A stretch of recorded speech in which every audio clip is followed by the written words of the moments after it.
peguam, okey, kita tahu lah aktif, mungkin bagi orang kurang faham, tidak boleh terlibat secara aktif. Jadi adakah sebenarnya pemilik saham tu yang dituan aku boleh atau persepsi tak boleh terlibat dalam pegang saham atau bagaimana?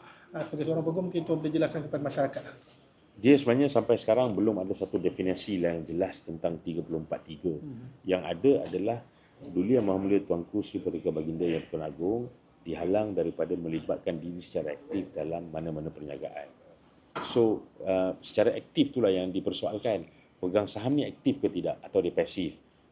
Duduk sebagai board member dia aktif ke tidak ataupun secara pasif. Ataupun dia jadi executive director mana-mana syarikat adakah dia aktif ataupun pasif.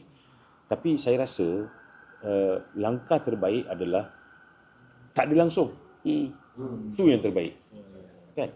Kalau nak meneruskan perniagaan, maka boleh teruskan dengan wahana-wahana atau cara-cara lain. Tapi bila ada nama terpampang jelas, saham pula substansial agak besar walaupun tidak majoriti, terbabit pula dengan projek-projek yang besar dan terbuka pula isu-isu kontroversi lain terkait pula dengan golongan maha kaya, isunya pula ada kaitan dengan majoriti yang besar oleh negara asing. Dekat sinilah tak boleh persalahkan rakyat sebenarnya bila rakyat mula mempersoalkan.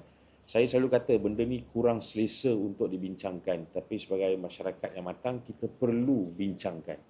Dan saya rasa dah tiba masanya sebab macam ni. Dulu Yang Maha Mulia Sri Paduka Baginda Yang Pertuan Agong Tuanku dia sebenarnya merupakan seorang raja demokrasi berperlembagaan. He's a constitutional monarch.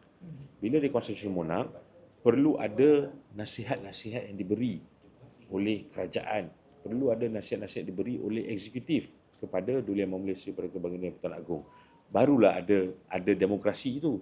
So di sini kita lihat macam ada tak nasihat-nasihat sebegitu rupa diberi dan kenapa dulu tak timbul permasalahan ni.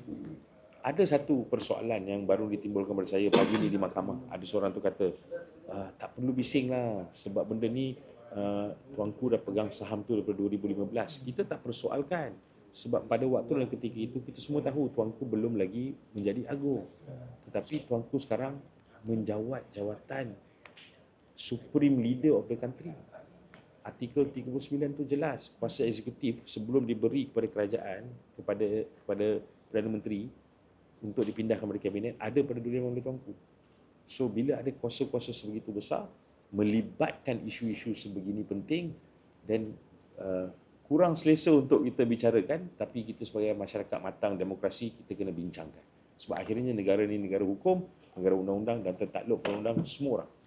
Jadi dalam bahasa mudahnya nak mengatakan macam tuanku terpaksa atau perlu menjual kepentingan saham dan laju mobile atau bagaimana nak bahasa mudah lah nak cerita.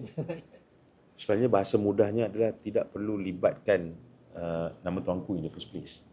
Tapi untuk tidak libatkan nama tuanku in the first place, dan seharusnya eksekutif kita kena berani untuk memperjelaskan kepada tuanku kedudukan undang-undang. Dan saya rasa kalau diperjelaskan betul-betul, semua orang akan faham tentang undang-undang.